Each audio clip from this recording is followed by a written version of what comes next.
Peace, y'all. It's Campson, one half of Remnants Gathering in Earnest, and we were not able to go live today. Yeah. But we're definitely not going to leave you all without anything for this week coming up. So we're going to keep it short and simple and quick because what we're about to share with you is something that we've created from our own experience. Yeah. And we believe this is going to be revolutionary. It is. We do. Yes. So, so this is a new practice. This is a new practice for better bonding. If y'all been following us for a while, y'all know we created the compassion activation meditations and activities. We brought to you all the idea and concept of honest moment. So honest moments was actually the beginning of one of the techniques we teach for twin flames and soulmates and awakening souls who are integrating with their higher selves. Now, the shadow work has given a deeper dimension of bonding moments and how to create them and harness this energy. This is the name of it. Get a pen, jot it down. Permission to be negative without being judged moments. Permission to be negative without being judged moments. And you literally, just like with the honest moments, tell your partner or yourself, whoever you're doing this with, I need permission right now to be negative and to vent this negative shit. And I can't handle the judgment. I just need you to hear me. And then if it's something we need to work through, we can work through it later. But right now, I just need to get it out. So this is done by holding sacred space with each other. In this sacred space, we will unload the negative things we repress or are ashamed of expressing for fear of being judged. In these moments, we must strip down, butt naked, be vulnerable, and point at the things we perceive as flaws within ourselves instead of trying to hide the flaws. Notice when Adam and Eve became separate from God, they self-realized they were naked. They began hiding the areas of themselves that are the places in which union originates, the place in which creation happens. The root and the sacral chakra became imbalanced. This state of separation from God, goddesshood, which is actually separation from our higher selves, aka the God in you. Integration with our higher selves can only be attained when we self-realize. Be butt naked, without fig leaves, and just be honest with ourselves and our spouse if that is possible. If you don't have a relationship that allows for this practice, do it with yourself. It is no less powerful. It's actually more powerful than with another person because this will allow you to master self, to accept everything about yourself, the flaws and all, as you get to know thyself.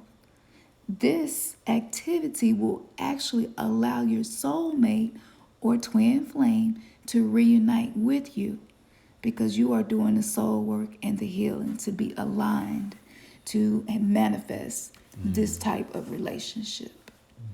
Now, I'm going to let Ernest get into the symbology of the fig leaves, and maybe you can identify some we don't mention here.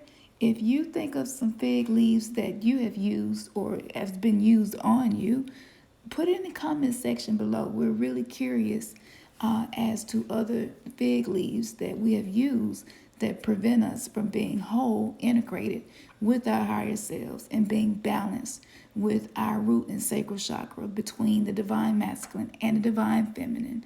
That's the whole purpose in self-realization, is self-actualization. So let's get into the fig leaves.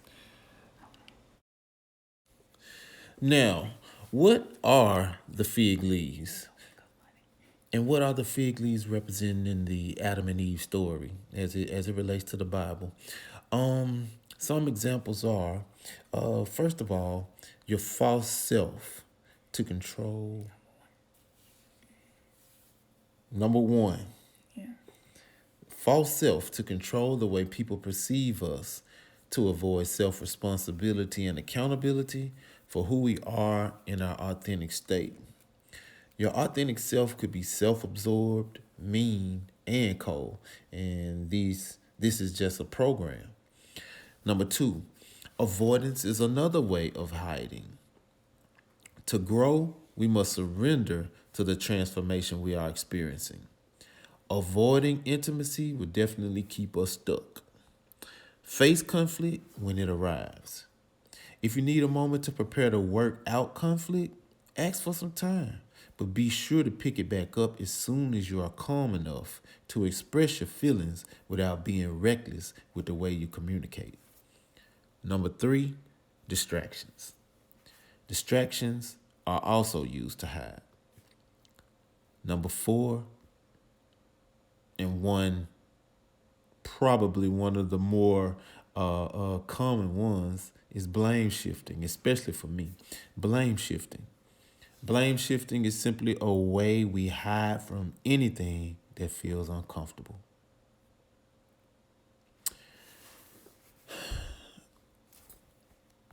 One other fig fig leaf is the false sense of security. And this is basically used to cover up our shame. We use all sorts of masks to make ourselves feel secure in whatever frame of mind we're in.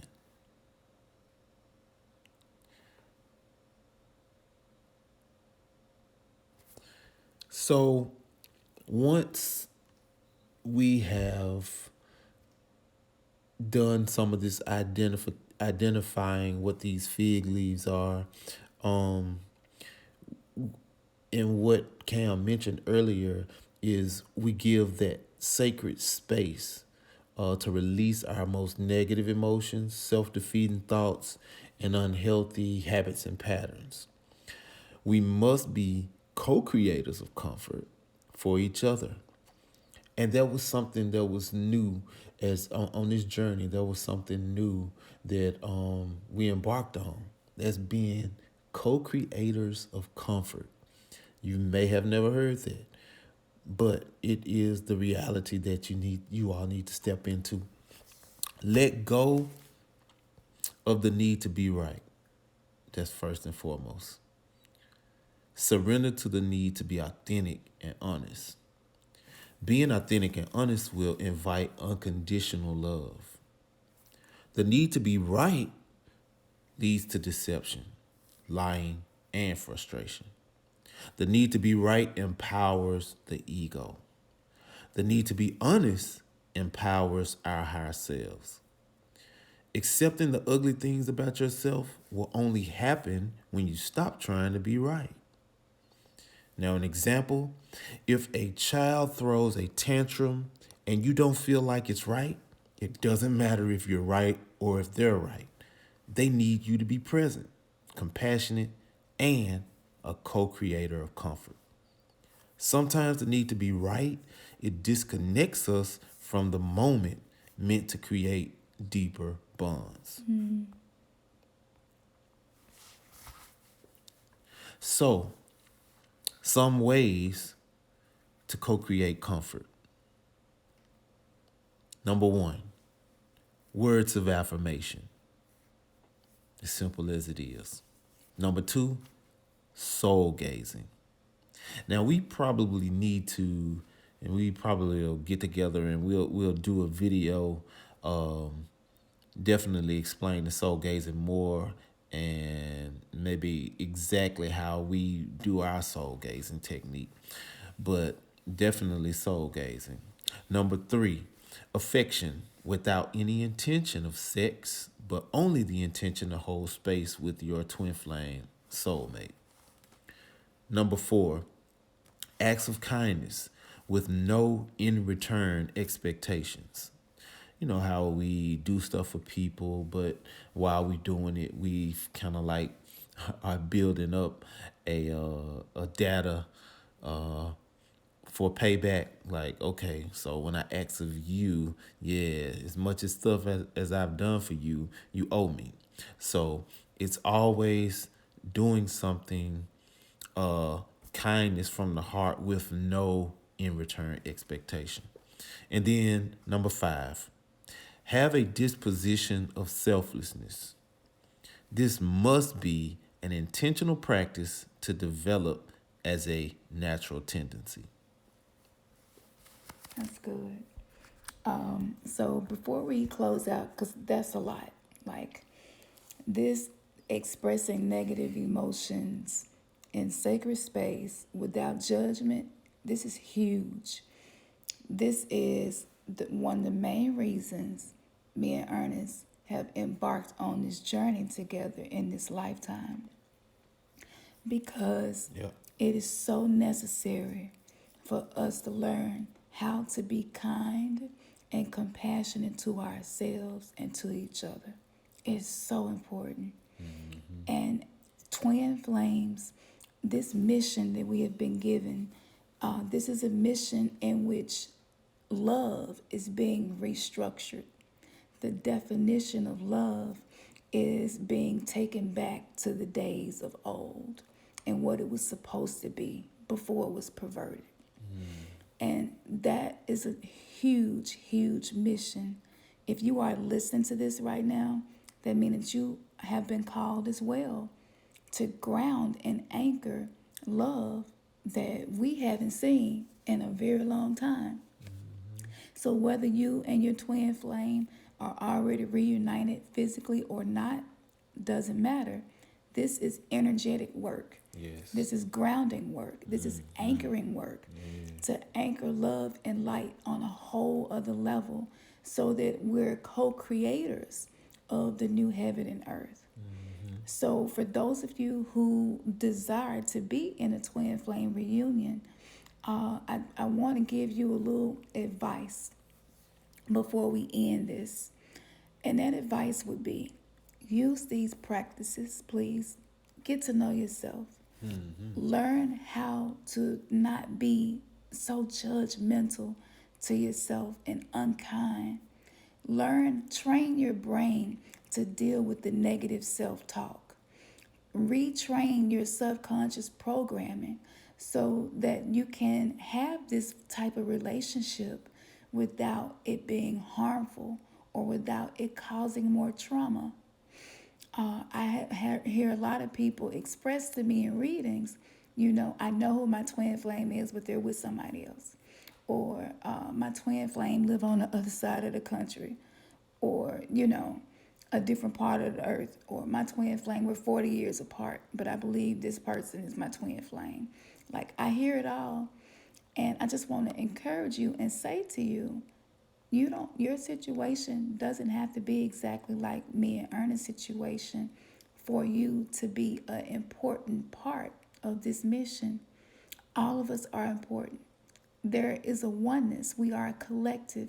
That's why soul tribes, the remnants, are being pulled together and gathered, because this is something that we're all co-creating. So release the judgment. Practice these things. Know yourself. Because if you do not seek to know yourself, a twin flame reunion would probably be detrimental to you. And even though me and Ernest were not to a point where I can say we were ready for this, we both had been working on our resonance. We both had been working on our vibration. We had been working on ourselves to be our best selves. And we also both were willing to let go of everything from the past and start all over again. And that's how you know when you're truly ready. And usually, you don't have to do anything but align yourself to the mission, and Source, the creator of all things, will allow the mirror of your soul, the divine masculine or divine feminine full incarnation, to come into your life, because you have aligned yourself first. So I want to say this is so important. This is so important. And I spent many years preparing myself for this union with Ernest. So be patient, be kind, do your soul work, Do your self-love practices. Perform your shadow work so that you can really know yourself. And as you do this, know that you are helping all of us as you are healing yourself, and you are helping the generations that will come behind you as you are healing yourself. This is so, so, so important.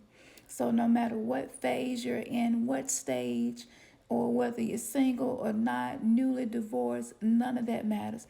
What matters is that you keep your eyes on the prize, you keep your focus on the bottom line.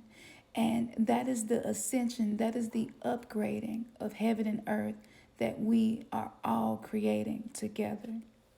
So we hope that this honest moment 2.0, this new way of bonding, Yeah, that's it.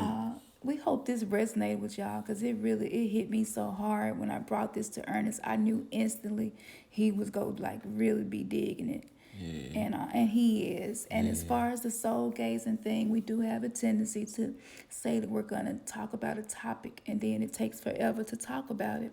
So I'm going to go ahead and start jotting some things down, and Ernest will too. And that way, at least by next Sunday, y'all hold us accountable, okay? It's totally, we actually want you all to hold us accountable to make sure we talk about Right, soul right. gazing, okay? That's right. So the next show, to get you through the week, we're definitely going to go deeper into soul gazing.